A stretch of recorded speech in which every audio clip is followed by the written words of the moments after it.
Hey guys, Todd from Lowbrow Customs here.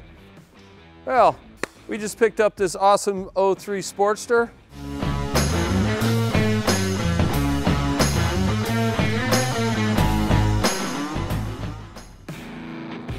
In this tech tip video, we're going to go over some things to look for when buying a used motorcycle. Seems to be a buyer's market these days. There's plenty of these late model Evo Sportsters out there for sale. You can check your local Craigslist and get in your truck and go driving around town all day long until you find a really good one, like we did. One of the things that I look for when purchasing a used Sportster is the more stock it is, the better, because you're going to want to change it around anyway.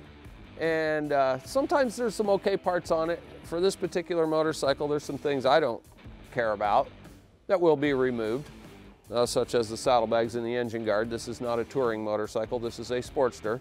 So basically you're going to call up the people, and you can't really go by the pictures that you're going to see online, because a lot of bikes look really good in pictures. Then when you get there, a lot of times you're disappointed. You're going to get in your truck. It's a good idea to have your ramp and your cash with you when you go to look at it. Much easier to make a cash deal than it is to tell the guy you'll be back the next day only to find out that it was a good deal and somebody else bought it that same day when you were already there. So now you just lost out on a good deal. Okay, so upon arrival, you're going to give the bike a look over, take a look at it. You're going to be looking at the cosmetics. You're going to be looking at things like mechanical condition. It's always a good idea to ask the seller to not start the bike before you show up. That way you can see how it starts from cold. One good way you can check to see if maybe it has an issue and it doesn't like to start, and they've got it going before you got there. So before you go to run the bike, you can go, oh, is it warm? Oh gee, I asked this guy not to start this thing and he did it anyway. You want to see how the bike starts from cold. The other thing you want to look at is, if you're just planning on buying a bike to ride around on, you kind of want it to be set up the way you want it. If you're buying one to modify, say you're going to hardtail it, you're going to make a tracker, whatever the case may be, look at parts that are on the bike that you know you're going to remove, and you can offset the cost of the initial purchase to buy the new parts you want. Okay, it's not a bad idea to bring a couple things along with you to look at the motorcycle. Flashlight, yeah, you want to look underneath it. You want to look around in the nooks and crannies and look for things. Tire pressure gauge. You're going to test ride this thing. You want to make sure there's air in the tires. This bike was sitting in a shed. It didn't have any air in the tires. And it's a good idea to have a shop rag, so if you want to pull the dipstick and check the oil and such, you're not bothering you just look like you know what you're doing. Pull it out of your pocket, check the dipstick. So that is one of the things you want to check. Is there any oil in the tank? Does it look clean? Does it look dirty? This one's not showing on the stick. Hey, that's where the flashlight will come in handy. Yeah, it's got some in there and it looks pretty clean. That's a good sign. See really black dirty oil, maybe the previous owner didn't care about changing his oil, and oil is cheap insurance. Check your fluid. Probably not going to check the primary on this because you're going to have to take the cover off, and sometimes people selling things aren't down with you disassembling their motorcycle in their garage. Easy enough to pull the dipstick. The other things you want to look for, tires. I know you're thinking you're going to put some new ones on it anyway, but gee, if you're buying a bike just to ride around on, you want to have good tires. Well, on this particular motorcycle, which incidentally has a whopping 4,684 miles. Wow, that's some pretty low miles for this bike, 2003. So I would assume these are the original tires. Yes, they still have tread on them. They both look pretty good in the tread department, but if you look closely, you can see the back tire's dry rotted.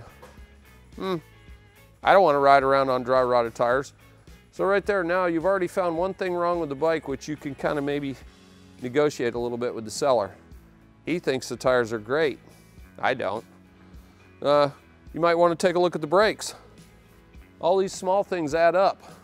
So if you've got to put new brakes on it the minute you get it home, you're already spending more money after the initial purchase.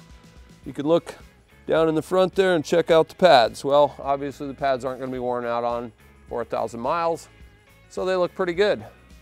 You want to take a look at the lines, the cables, the controls. I did notice, oh my gosh, you got to be Hercules to pull this darn clutch. Nothing that a little cable lube wouldn't fix. It does have a non-stock braided cable. Well, it looks like that's the only braided cable on the bike. You also want to check the electrical system. Oh, right out of the gate, we got a bulb out, running light bulb out. If you are going to retain, oh, look at that. We also have an issue there. It looks like we have 2 bulbs out because whenever I depress the left turn signal, the back one lights up, the front does nothing. That's just more money to spend when we get home. Okay, that side seems to be working okay. You got your high-low beam, look at her go. And you've got a horn. Oh yeah, we got a horn. Look at that. All right, so you're gonna check the electrical equipment. You could also bring a multimeter and check the charging system. Simply put it on DC volts, 12 volts DC. Put your meter leads on the battery, start the bike, give it some RPM. Does it have more battery voltage than what you checked with the key off? Charging system's working. You also want to check the operation of the brake lights. Brake light. You do have to have a brake light. You don't want to get run into. Okay. Hydraulic switch is working. Oh, would you look at that? We got no brake off the hand control. Well, that's something else to fix. So all these little things you're finding that need fixed are negotiating power when it comes time to make an offer. One other thing that's important to look for on these Evo Sportsters is they like to leak oil. One of the places they like to leak, rocker box. We do also have a tech tip video on repairing that leak. Very notorious for the rear rocker box to leak on these bikes. It's not if it's leaking now, when it's going to start leaking, because they all do it. And this one looks pretty dry. I don't see any signs of any oil coming off of that rear rocker box. That's a positive thing. That means we don't have to yank that off of there right away, because that leak will get progressively worse until it makes your pipe smoke. One other place these bikes are notorious for leaking from is the shift shaft seal on the primary, right where the shifter lever comes out. Looks pretty good there. Also, it's got an ride to lunch, live to ride, aftermarket primary cover. Those are difficult to seal up. One of the other things you want to look for is, has the bike been dropped? A good way to check for that is look at the ends of these generally hit the ground. Is it rough? Nope. You can look at the ends of the grips. This one might not hit there because it has an engine guard. You can look at the bottom of the engine guard. Is it scraped up from being dropped over? Another place to look for evidence of if the bike's been dropped is the bottom of the primary cover. More prevalent on a big twin, that's the one lowest point. Once again, the engine guard's probably not going to let that happen. This bike does not appear that it's been dropped before, which is a good thing. This bike does have mag wheels. They can get bent, not very common. If the bike you're looking at has spoked wheels, it's a good idea to give them a spin to see if they're bent. A good way to do that is, if you have a helper, you can pull the bike up on the side stand and spin the front wheel. Back one's a little bit harder. Maybe if the owner of the bike has one of those jacks, you could ask, can you please put this on the jack so I can spin the wheels around? Because you don't want to get your new bike home only to find out your front wheel's bent and now you need a new wheel. Could have negotiated that in the price. Once again, if I'm just buying a motorcycle that I'm going to ride around on, I'm going to want to put my own parts on it, not what someone else liked. There's a couple of parts on this bike that aren't terrible. They're okay upgrades. Probably not my choice. As a thunder header. Not a cheap exhaust. I could probably sell that and get what I really want on there. Also has a Mikuni carburetor, which is not a bad carburetor, pretty expensive. I prefer CV carburetor on this particular bike. One other thing worth mentioning about the Evo Sportsters, these bikes are generally pretty darn bulletproof. They're very reliable. The transmissions are very stout. They're just one of the better engines that Harley built. So this is a great platform, a great first bike as far as Harley goes, and a great platform for making a custom, because there's just a ton of different parts out there. Okay, once again, if you're not planning on souping up your new bike right away, you just got it and you're gonna ride it around a little bit, you know, you're gonna wanna take a look at the condition of the paint. This one looks kind of sad, probably could be buffed, and some wax would make it a little shinier. And oh my goodness, what do we got going on here? Oh, back fender's kind of crinkled. That's not gonna be easy to fix. Oh, and the taillight's kind of cracked along the top edge. I would guess that it got backed into something, or somebody ran into it, something hit it hard enough to bend that side but not this side. So once again, there's some negotiating power for you. Gee, I gotta fix this. Once again, probably be pretty easy to just bang that straight and touch it up, you know, if you're not worried about it right away. If you're gonna soup it up, hey, we're probably gonna get rid of this fender anyway. One other thing, probably not a bad idea to take the seat off. Have a look underneath there. Gee, that wasn't very tight. But we'll pop the seat off real quick, real simple. Just gonna pop this one screw out. Most of these would have a Phillips head, which you could bring one of those along. Just have a little tool tray with a couple of little of this, little of that. Seat's real easy to take off. Oh boy, would you look at how dirty it is under there. On one hand, the bike is really good because it has super low miles, so we know this engine is probably in perfectly fine condition, is going to go for a hell of a long ways. On the other hand, it's pretty apparent the guy who owned it didn't really care about cleaning or taking really great care of it. Once again, it was stuck in a shed, probably unused for quite a few years. Another good reason to check the battery, because if you got to buy a battery, Harley batteries aren't cheap. It's also not a bad idea to take your flashlight and lay down on the ground and take a look underneath the bike, because sometimes you'll see something under there that you might not like, and other times it'll look perfectly fine and clean. So we'll just take a quick look underneath there with our flashlight, and I don't see any signs of any leaks. I don't see any scraping where they've high-sided it. Everything looks pretty good under there, no problem. Also, on a higher mileage bike, you want to take a look at the belt, unless you're going to put a chain on it, which we have some nice chain conversion kits. The belt on this one just looks like it has a little bit of discoloration on it. Once again, when you leave these poor things sitting for a long time, they tend to deteriorate just sitting there. One other handy little tool that I often take along to look at a motorcycle is some 4-0 steel wool. You can use this on chrome or not polished aluminum, not like these covers have clear coat on them, so I wouldn't use it on there. But you can see how this chrome fender cover strut thingy is all kind of got some weird discoloration, starting to rust up from moisture. And what you can do with your steel wool is just give it a little and see, wow, look at that. That stuff cleaned right off of there, no problem whatsoever. It looks perfectly shiny under there. So they're good bargaining tools if you've got some corrosion and different things going on like that, but don't let it deter you from not buying it, because as you can see, that cleaned right off of there. Boom, no problem. I also noticed the same thing going on the front forks. Once again, steel wool, 4-0, not gonna hurt it. Look at that, stuff cleaned right off of there. You can also look for any signs of fork oil leaking. These forks, great forks, 39mm, one of the best forks Harley ever used. Very good front end, also good for if you're doing a custom. Here's some more issues going on here. And see, that one is pitting. It's not coming off. It did clean the rust discoloration off, but that would probably need to be replaced if you're worried about cosmetic things. And oh my goodness.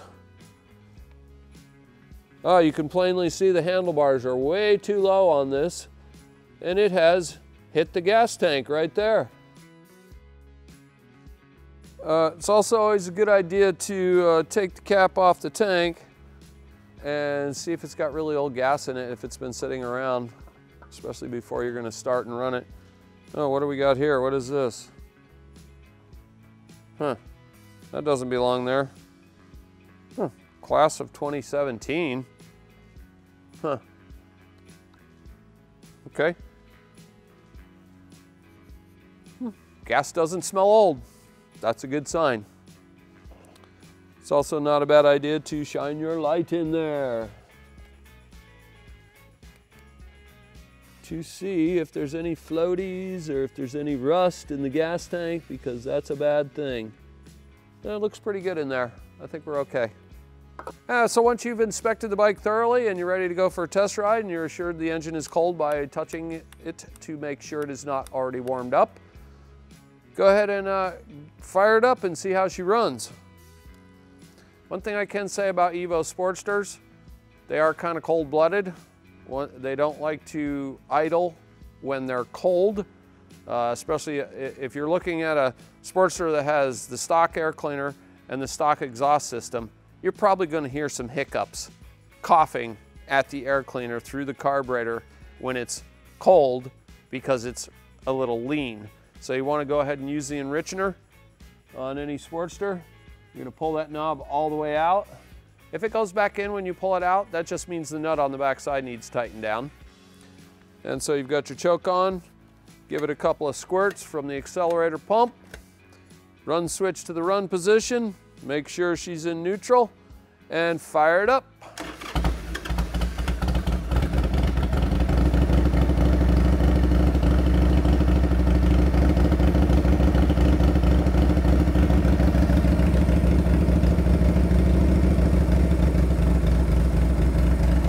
Once you get it fired up, you can put your choke at half choke if it's warm out.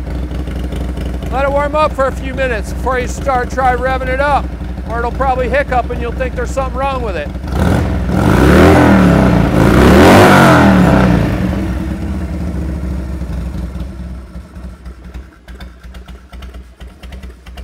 Once she's fully warmed up, you can shut the choke off. As you can see, it doesn't want to stay running. It is.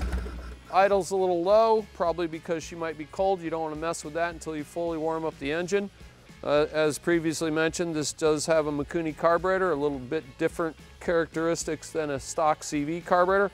Oh wow, and look at the air cleaner. She's missing some fasteners, oh boy.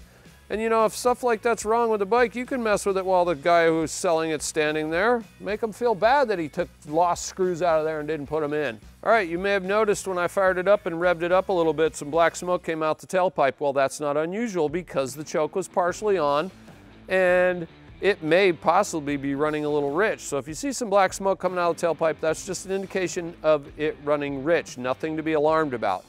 Now, if you see a cloud of white smoke coming out the tailpipe, then you might be concerned because that could possibly be rings or valve guides. You want to listen to the engine run. Does it sound normal? Does it have any unusual noises?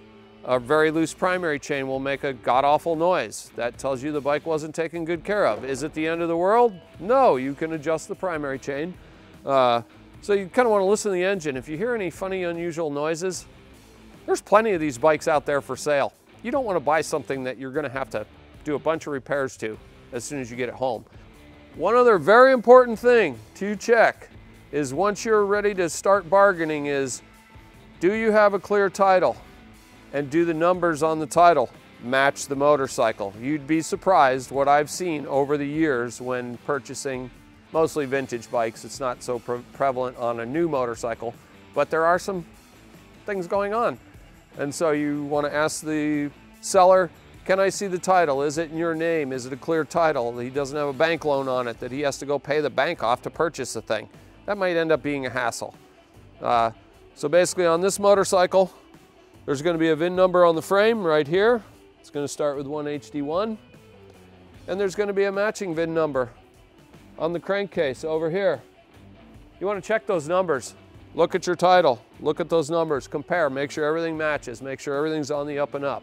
At the end of the day, when you get done looking it over and you decide you want to make an offer, there's a couple good ways to do that. I personally like I said at the beginning, bring some cash with you.